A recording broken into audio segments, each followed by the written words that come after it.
নমস্কার বন্ধুরা, আজকে আপনাদের জন্য নিয়ে এসেছি পনির কোপ্তা। পনির কোপ্তা সবার খুব ভালো লাগে। কোপ্তা জিনিসটাই এমন, রুটি দিয়ে খেতে জমে যায়। রুটি হোক, পরোটা হোক, যা খুশি দিয়ে এটা খাওয়া যায়। আর সবাই খেতে খুব ভালোবাসে, বাচ্চা থেকে বড় অবধি। তাহলে চলে আসুন, ঝটপট আমরা দেখে নিই কেমন করে বানাচ্ছি পনির কোপ্তা। পনির কোপ্তা বানানোর জন্য আমি প্রথমে একটা বাটিতে কিছুটা পনির আর কিছুটা খোয়া নিয়ে নিয়েছি। অল্প একটা বড় আলু সেদ্ধ করে নিয়েছি। কিছুটা কাজু কিশমিশ ঝিরিঝিরি করে কুচি করে রেখেছি। ফোড়নের জন্য একটু জিরে, একটা ছোট তেজপাতা, দারচিনি আর এলাচ নিয়েছি। আর অল্প একটু পেঁয়াজ, রসুন, কাঁচা লঙ্কা, আদা আর টমেটো নিয়েছি। আর রান্নাটি সাদা তেলে করব। আমি গ্যাস জ্বালিয়ে কড়াই বসিয়ে নিয়েছি, তাতে অল্প একটু তেল নিয়ে নিয়েছি। প্রথমে তেলে মশলাটা দেব।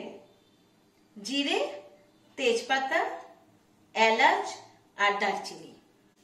গরম মশলাটায় একটু গন্ধ বেরিয়ে আসলেই আমি দিয়ে দিচ্ছি পেঁয়াজ, রাফলি কেটে রেখেছি।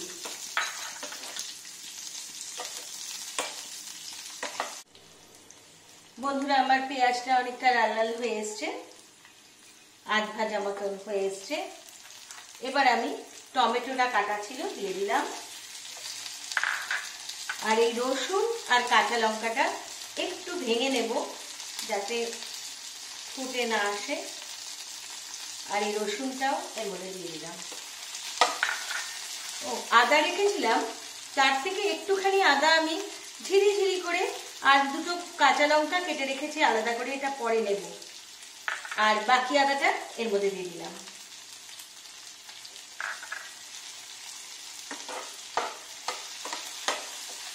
দিয়ে একটু নাড়াতে থাকবো যতক্ষণ না আমার টমেটোটা গলে যায় আর রসুনটাও ভাজা ভাজা হয়ে সুন্দর গন্ধ বেরোয়। আমি এটা ততক্ষণ একটু ঢেকে দিলাম, এটা একটু ভাজা ভাজা হোক।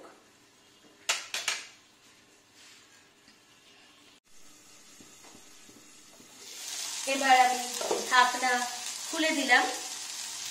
আমার টমেটো অনেক নরম হয়ে গেছে, এগুলো থেকে খুব সুন্দর একটা মিষ্টি গন্ধ বেরোচ্ছে। এবার আমি এগুলোকে একসাথে মিক্সিতে পিষে নেব। কিন্তু তার আগে পুরোপুরি ঠান্ডা হতে হবে। ঠান্ডা করে তারপর মিক্সিতে পিষে রাখবো।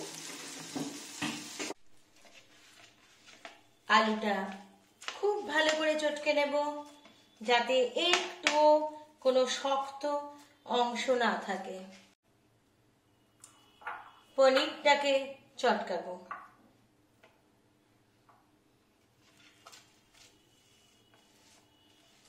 পনিরটা এমন ভাবে চটকাতে হবে, খুব বেশিও চটকানো যাবে না যাতে ওর ভিতরের মাখনের মতন অংশ বেরিয়ে যায়।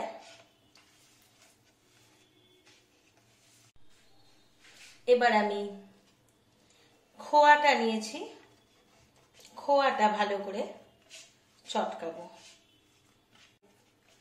আলাদা আলাদা করে চটকে নেওয়ার পর, মেখে নেওয়ার পর, এবার আমি এর মধ্যে সবগুলো একসাথে মেশাবো।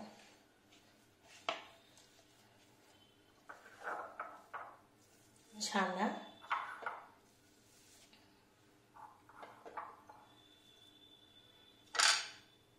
আলু আর খোয়া।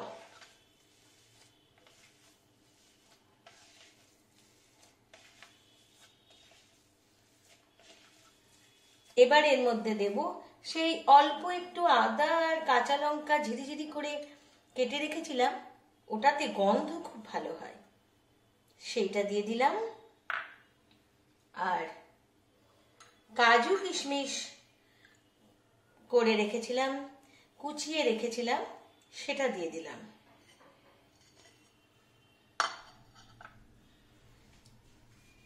এবার এর মধ্যে একটু নুন আর একটু চিনি দিয়ে ভালো করে চটকে বলগুলো তৈরি করব।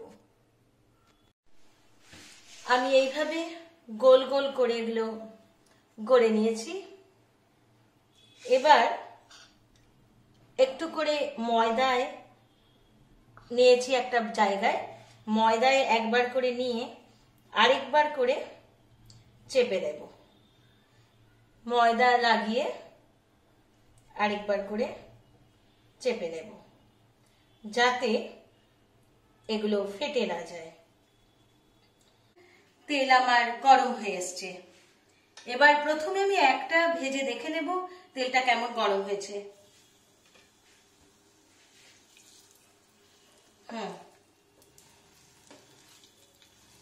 তেলটা ঠিকঠাক হয়ে গেছে, ছাড়লেই ওটা ফুলে উঠছে।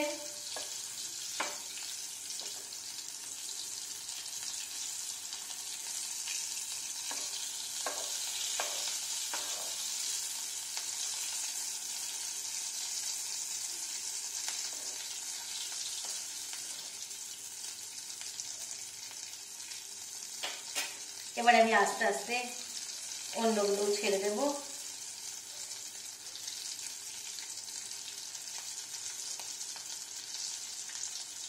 দিয়ে উল্টে পাল্টে অল্প অল্প করে ছাড়লাম যাতে উল্টাতে সুবিধা হয়।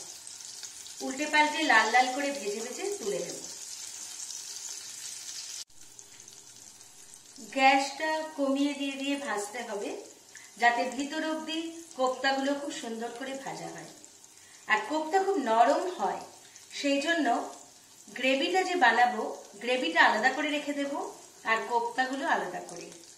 সার্ভ করবার সময় তখন একসাথে মিলিয়ে সার্ভ করতে হবে।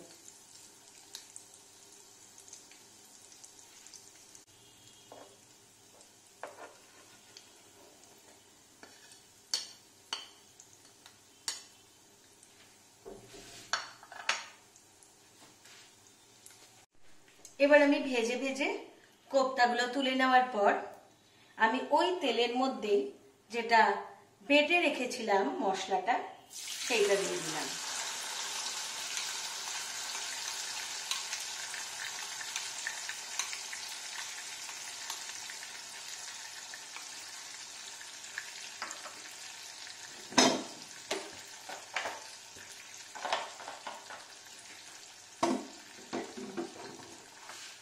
একটু জল দিয়ে বাটিটা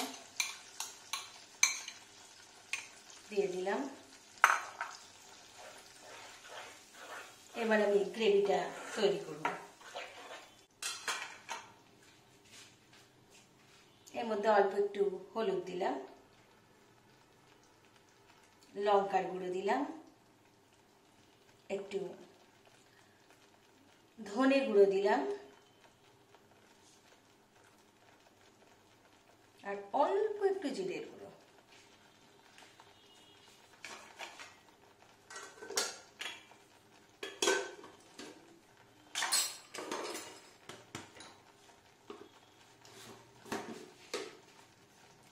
এবার স্বাদ অনুযায়ী একটু নুন,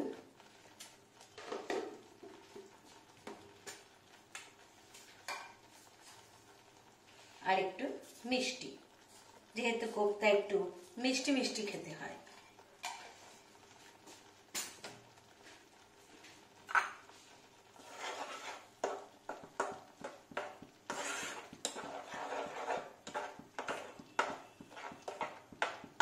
এবার এটা আমি কষতে থাকবো যতক্ষণ না এর রং চেঞ্জ হয়ে যায় আর সবটা জল মরে গিয়ে তেল ছাড়ে, ততক্ষণ আমি এটা নাড়াতে থাকবো। আমার অনেকটা নাড়ানো হয়ে গেছে, গ্রেভিটা অনেকখানি সুন্দর করে কষানো হয়ে এসছে, রংটাও চেঞ্জ হয়ে গেছে, গাঢ় রং হয়েছে আর তেলটাও ছেড়ে এসছে।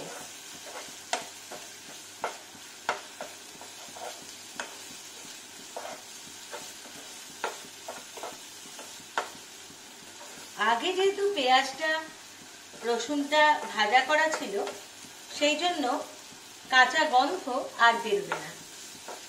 আর গরম মশলাও এর সাথে বাটাই আছে।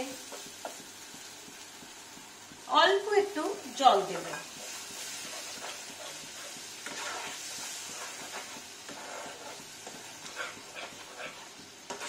গ্রেভিটা একটু ঘন ঘন হবে, আর যাতে রুটি দিয়ে খাওয়া যায়। গ্রেভি হয়ে এসছে। এবার আমি উপর দিয়ে একটু ফ্রেশ ক্রিম ছড়িয়ে দেব। ফ্রেশ ক্রিম যদি বাড়িতে থাকে আপনারা দিতে পারেন, আবার নাও দিতে পারেন। আবার অনেক সময় একটু দুধের সর থাকলে সেটা ভালো করে ফেটিয়ে দিতে পারেন। আমি অল্প একটু মালাই দিয়ে দেব, দিয়ে অফ করে দিলাম, যাতে রংটা অপূর্ব সুন্দর হয়। এইবার ডিশে কোপ্তা তুলে তার উপর দিয়ে এইভাবে গ্রেভিটা আমাকে দিতে হবে। বন্ধুরা, মালাই কোপ্তা তৈরি।